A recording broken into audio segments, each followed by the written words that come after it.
What if I told you there's a controller that tries to give you pro-level features like trigger stops, back buttons, and multi-platform support for just $30? Edge Gaming here, and you are welcome to the channel. Today, we're taking a deep dive into the Gamesir Nova 2 Lite controller, a controller that offers so much at an affordable price. But is there a catch? Can it actually handle intense fighting games? Or is it better suited for casual play? Because if you're like me, when you're in the middle of a clutch match, the last thing you want is your controller holding you back. We'll be getting into all these and more. But before we get into it, if you're new here, please take a moment to like, share, and subscribe to the channel. It really helps the channel grow. Alright, let's jump in. At first glance, the Gamesir Nova 2 Lite controller is roughly the same size as the Sony DualSense wireless controller, which is generally a comfortable form factor for most gamers. When held, it actually feels pretty good. The ergonomics are solid, and the controller sits naturally in your palms. However, during really intense matches, I noticed that my right thumb kept clashing with the right analog stick while pressing the face buttons. It's not a deal breaker, but if you play fast-paced games like fighting games, it's something you might notice. Now, when it comes to build quality, the controller feels decent, but it doesn't feel quite as rugged or sturdy as something like the DualSense or the Gamesir Tegenaria Lite controller. That doesn't mean it's fragile, but durability is something that will only really be proven over time, especially if you're putting it through the punishment of competitive fighting games. Now let's talk about the D-pad, because this is actually pretty interesting. The D-pad is very clicky, similar to the style you'd find on controllers like the Razer Raiju V3 Pro or the Razer Wolverine controller. But there's a catch. It's quite small. In fact, when I place my thumb on it, my entire thumb basically covers the D-pad. So, depending on your thumb size, precision inputs may take a little getting used to. Gamesir actually claims that the D-pad was tested by Xiao Hai, one of the best Street Fighter players in the world from China. So clearly, they were aiming to make this controller appealing to fighting game players. Feature-wise, the controller actually packs quite a lot.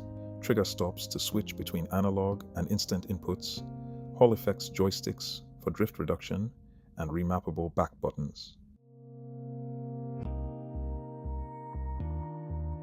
Setting up the controller is actually pretty straightforward once you know the button combinations.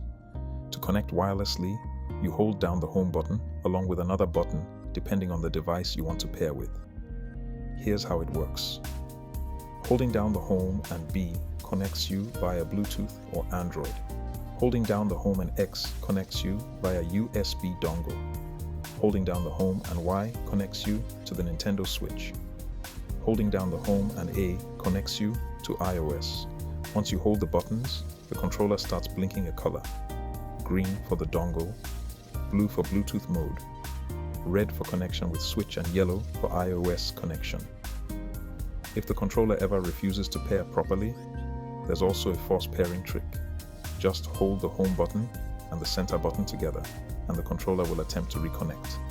And when you're done gaming, switching it off is simple. Just hold the home button until the light turns off. There's also a software app on PC that you can use to set up and program your controller. It is quite extensive, and you can use it to customize everything from your buttons to the triggers, macros, colors, and sensitivity. Now let's move on to the pros and cons. First, the multi-platform compatibility is fantastic. One controller that works across PC, Switch, Android, and iOS is very convenient. Second, the connectivity options are excellent: wired, Bluetooth, and dongle. Third, you get premium features like trigger stops, back buttons, and macros at what is likely a much lower price than many Pro controllers. And finally, the included accessories are actually really nice. Inside the box you get a protective plastic carrying case, a USB wireless dongle, a 1-meter rubber USB-C cable, instruction manuals, and documentation. That protective case in particular is a really nice bonus. Now for the cons, the build quality doesn't feel as rugged as some competing controllers. The D-pad is quite small. which may affect precision for some players, and the thumb collision with the right analog stick during fast gameplay might bother certain users. One more thing before I forget is that the Nova 2 Lite doesn't have a 3.5mm audio jack, which is wild considering the amount of features Gamesir has been generous with on this controller. It's not a deal breaker, but its absence will definitely be noticed by most gamers. So what's the verdict? Overall, the Gamesir Nova 2 Lite controller is a feature-packed controller with impressive versatility. It offers multi-platform support, advanced features like macros and back buttons, several connection and software customization options, and some useful accessories out of the box. But whether it becomes a long-term favorite really depends on durability and comfort during extended gameplay, especially for competitive players. If you're looking for an affordable controller with a lot of functionality, this could definitely be worth checking out. But if you're someone who plays very demanding fighting games every day, you may want to see how it holds up over time. So there we have it. That's my review of the Gamesir Nova 2 Lite controller. If you made it to the end of this video and found it helpful, don't forget to like the video, share it with your friends, and subscribe to the channel for more. Also, let me know in the comments, would you use this controller for fighting games? Thanks for watching, and I'll see you on the next one.